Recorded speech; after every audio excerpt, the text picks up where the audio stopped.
So let's talk about the situation. Artemis 1 launched more than 3 years ago.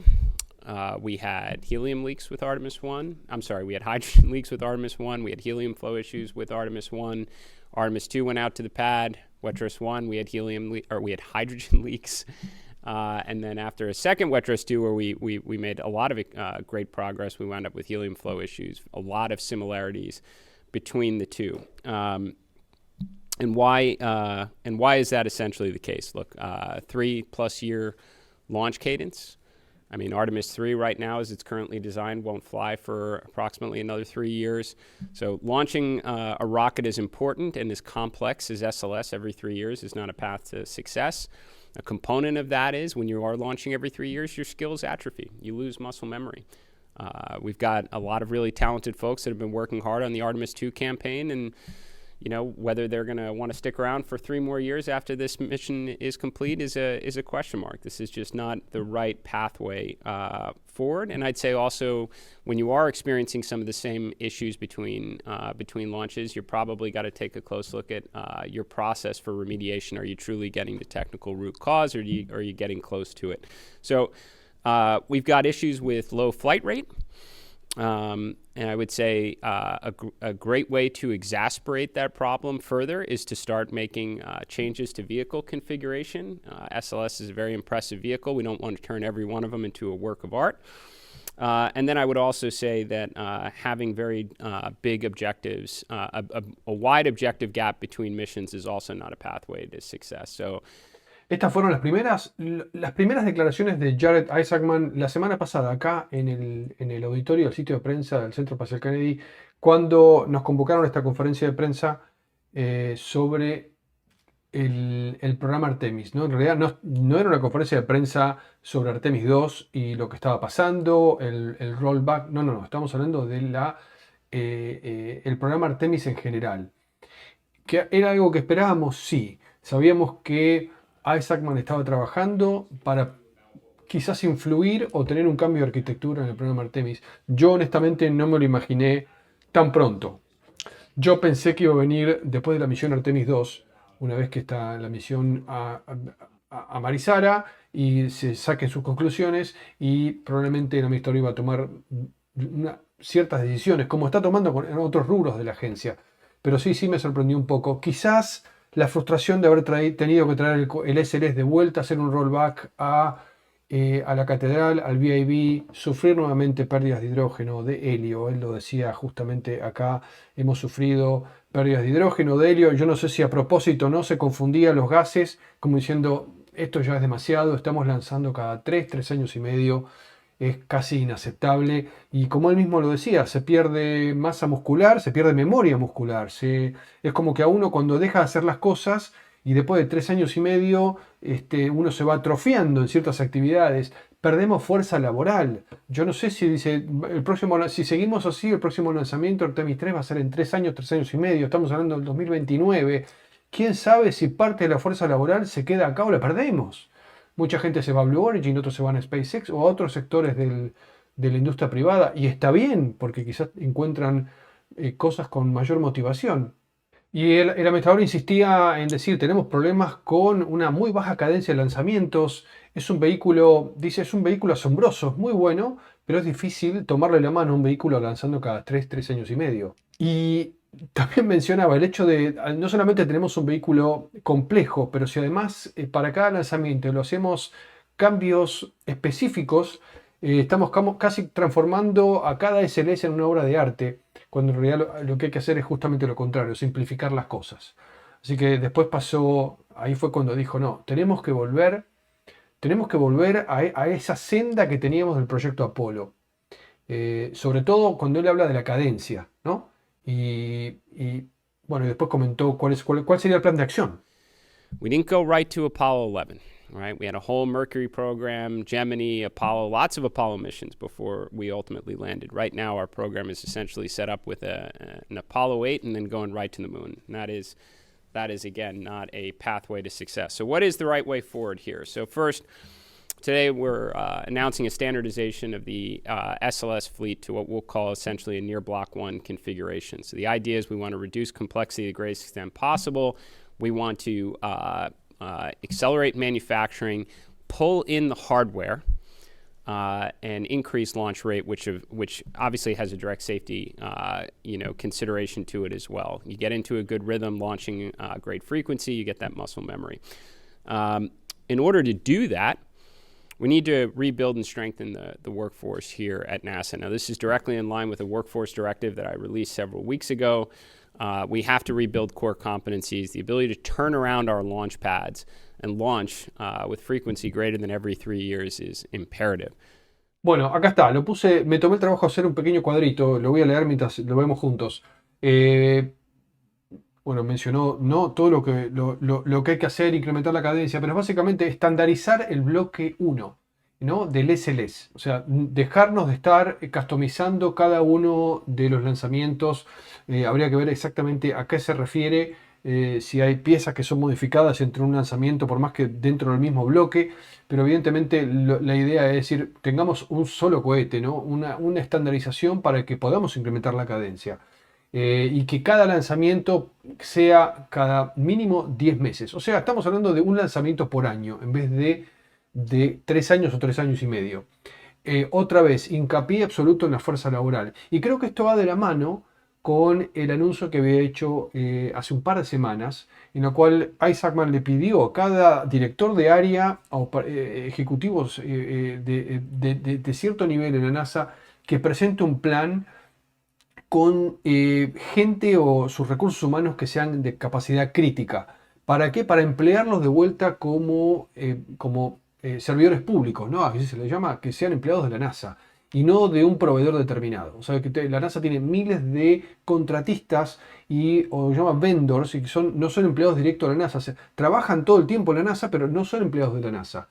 Y muchas veces eso no le permite a la NASA, al depender de terceros, no le permite a la NASA contar o tener la cierta seguridad de que puede contar con cierto personal en momentos críticos. Bueno, lo que dice Isaacman es, basta, tengamos a la gente que es crítica, tiene que estar en la NASA trabajando.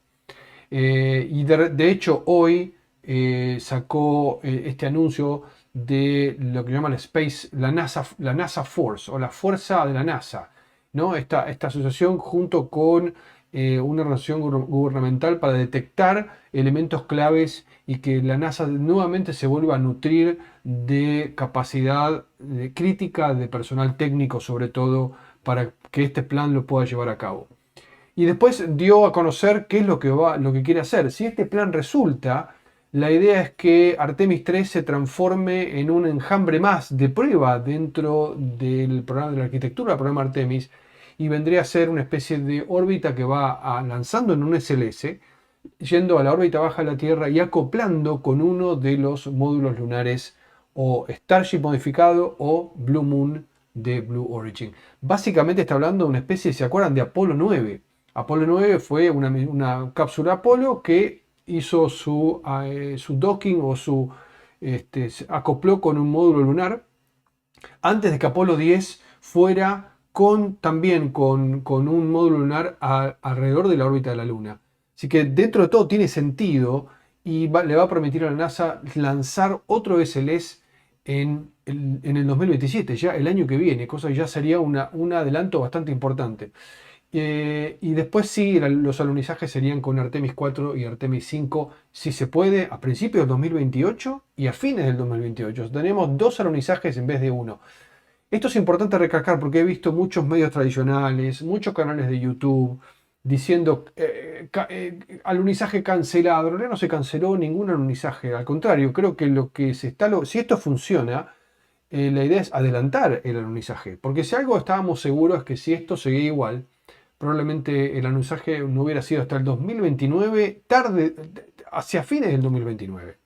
Esto nos da la pauta de que por más que no sea Artemis 3, probablemente podamos tener un lanzamiento en el 2028. Si no llegamos a tener 2, al menos tener 1 en el 2028. Así que eso puede ser interesante y creo que es contrario a lo que muchos medios o mismo he visto muchos videos en YouTube, ¿no? La gran noticia era que se cancelaba el alunizaje, ¿no? Al contrario, se adelantó el alunizaje, nada más que en vez de con Artemis 3 va a ser con Artemis 4. Después vinieron toda la sesión de preguntas y respuestas, que muchas veces, yo siempre les digo, a veces tiene mejor, uno recibe más información de las respuestas de preguntas que de los propios anuncios de los ejecutivos que están hablando.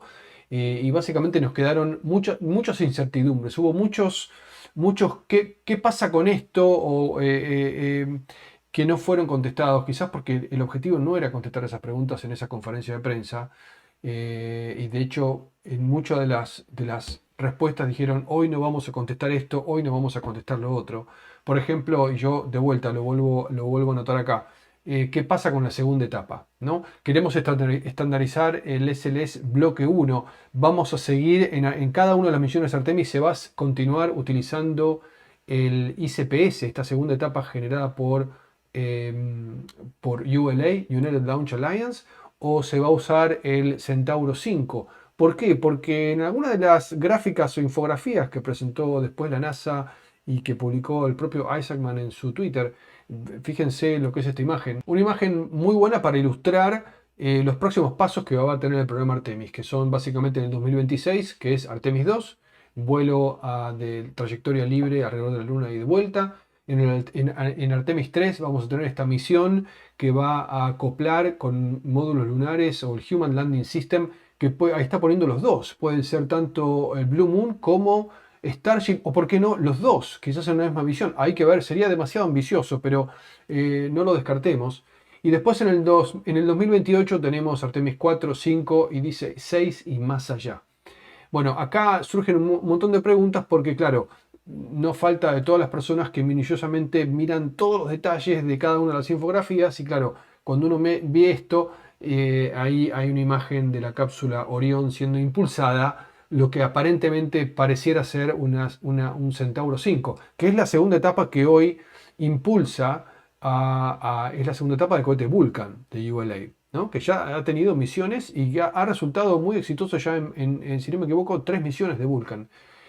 Así que habría que ver si esto se transforma en realidad, cuáles son los cambios que tiene que hacer no solamente en el SLS internamente, probablemente no nos demos cuenta en su exterior, pero qué pasa con la torre, porque también hay que cambiar umbilicales, hay que cambiar un montón de conexiones dentro de lo que sería la torre móvil que transporta al SLS, ¿no? Y que sirve como infraestructura en tierra en la plataforma. Así que eso son muchas de las cosas. Y otra de las incertidumbres importantes, esperen que sigo buscando acá, es no comentaron absolutamente nada sobre la Estación Espacial Gateway, ¿no? Ustedes saben que era una parte importante del proyecto Artemis, es la Estación Espacial Gateway, ¿no? La idea era tener esta mini estación espacial en esta órbita tan particular alrededor del polo sur de la Luna, que le permita a los astronautas estar allí primero para después bajar a la superficie con uno de los módulos lunares desarrollados por las empresas comerciales. Bueno, aparentemente lo que esta administración está diciendo es poner foco en la base lunar, ¿no? Y no en el Gateway. ¿Por qué? Porque si Artemis 4 va a ser la primera misión que alunice, Artemis 4 en el plan original de Artemis era la primera misión que iba a llevar además el primer módulo habitacional del Gateway. Eso ya no va a pasar. Y prefirieron evitar todo tipo de respuesta con respecto a qué va a pasar con el Gateway. Yo traté de comunicarme con el equipo de comunicaciones de la ESA para saber cómo reacciona la ESA a esto, porque como Isaacman explicó y las demás personas en el panel dijeron, ya esto lo tenemos, este plan ya lo hemos hablado con nuestros partners industriales, Boeing, Lockheed Martin, Northrop Grumman, están todos de acuerdo. SpaceX, Blue Origin han expresado su total apoyo a este nuevo plan que estamos impulsando, pero no dieron a conocer cuál es la respuesta de los socios internacionales. ¿Qué pasa con la ESA, con JAXA y con todos aquellos que están invirtiendo y poniendo hardware en el Gateway, en la estación espacial? ¿Van a transformar esto en módulos para la superficie? ¿O se va a tratar de reinvertir el Gateway con otro objetivo? O sea que eso tampoco es algo que se haya respondido. Y también, ¿qué pasa más allá? ¿Qué pasa más allá de Artemis 5? Recordemos que el Congreso hoy por hoy le ha dado presupuesto a la NASA para llegar a la misión Artemis 5. Y uno se puede hacer esa pregunta, ¿vale la pena incrementar la cadencia y todo esto y lanzar una vez por año sabiendo que SLS solamente va a durar hasta Artemis 5? ¿Para qué tomar la iniciativa de empezar a acostumbrarme a lanzar una vez por año si yo voy a cortar el programa, después voy a usar proveedores privados? Salvo que haya otro plan mucho más a largo plazo usando SLS, que no me sorprendería. Pero eso no fue contestado tampoco. Quizás una de las cosas que a mí me gustaría entender es, ¿esto cambia el espíritu original de Artemis?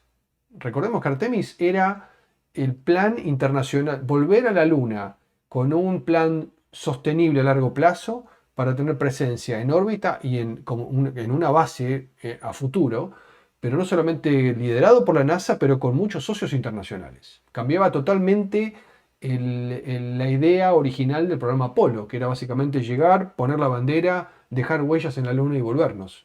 ¿Esto cambia el espíritu de Artemis? Porque hasta ahora en esta conferencia básicamente se habló de un plan prácticamente estadounidense de llegar lo antes posible con Artemis 4 y 5 a la superficie de la Luna, ¿no? Y uno se puede preguntar, ¿por qué ahora? ¿No? ¿Por qué este apuro? Y yo creo que uno no puede dejar de mencionar el aspecto político, evidentemente, porque por más que uno pueda estar de acuerdo con este cambio de arquitectura, que creo que es muy acertado, si realmente nos sirve para acelerar el programa y evidentemente para tomarle la mano al SLS, porque evidentemente si seguimos esperando 3 años y medio, probablemente en el 2029, cuando supuestamente iba a lanzar Artemis 3, nos vamos a encontrar seguramente con este mismo problema. Va a haber fugas de hidrógeno, fugas de helio, un rollback, ¿no? Y esto quizás evite todo esto, porque si estandarizamos el SLS y tenemos la fuerza laboral adecuada y lanzamos cada año, probablemente esos errores cada vez se van a ir minimizando o van a dejar de existir. Pero al mismo tiempo uno puede decir, estoy súper de acuerdo con esto, evidentemente, y aparte va a permitirnos llegar antes y tiene mucho más sentido. Es como aplicar sentido común. Quizás la misión Artemis 3 siempre debería haber sido una misión, o no importa, cambien el nombre, no importa cómo se llama. Siempre tiene que haber una misión que permita probar el módulo lunar, probar los trajes espaciales de Axiom.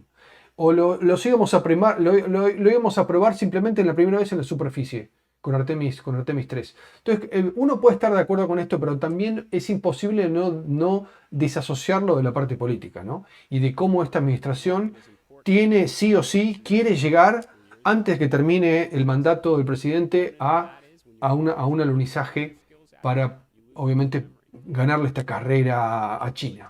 Entonces creo que hay varios factores que han desencadenado en esto. ¿Lo veo como algo positivo? Sí, por supuesto. ¿A quién no le gusta ver más lanzamientos, ¿no? Y más misiones, y que haya más pruebas, y que en vez de tener 2 alunizajes tengamos 2. Pero también tenemos que tener en cuenta y no ser inocentes y saber, evidentemente, esto es un objetivo, no solamente que le hace bien al programa Artemis para acelerar y su cadencia y que tener fuerza laboral, pero al mismo tiempo tenemos que reconocer que esto también tiene un objetivo político de poder llegar en el 2028, máximo 2029, a la superficie de la Luna, antes que lo hagan los chinos. La NASA acaba de publicar hoy en un nuevo posteo en sus redes y aparte en el blog de Artemis, que ya está resuelto el problema de la fuga de helio. Fue una junta en uno de estos desconectores rápidos, Quick Disconnect, de los umbilicales que unen la torre con la segunda etapa, otro umbilical, otro Quick Disconnect, ¿no? Estamos hablando de la parte de infraestructura de la torre, que quizás eso también va a haber que corregir. Y con la intención de la NASA de hacer el rollout dice, fines de marzo. Esto a uno le puede dar la pauta y que probablemente no haya otro wet dress rehearsal hacia fin de marzo, porque si no estaríamos hablando de un rollout a mínimo, tiene que ser a mitad de marzo, y si estamos hablando de late March, como dice en la publicación, fines de marzo, es probable que tengan la confianza suficiente para decir, ya probamos esto, el wet rehearsal fue exitoso la última vez. De no haber sido por esta pérdida de hidrógeno, probablemente estaríamos ya por lanzar. Así que creo que es una buena noticia que se descubrió el problema rápidamente y que vamos a tener otro rollout hacia fin de marzo. Nuevamente, gracias por estar ahí, por acompañarme. Me encantó el vivo que hicimos para el rollback. Estuvimos como 2-3 horas. Les agradezco muchísimo toda su colaboración, sus apoyos, sus mensajes para los nuevos miembros del canal. Así que muchísimas gracias. Y ya estoy preparando un nuevo boletín de noticias. Así que nos vemos en la próxima.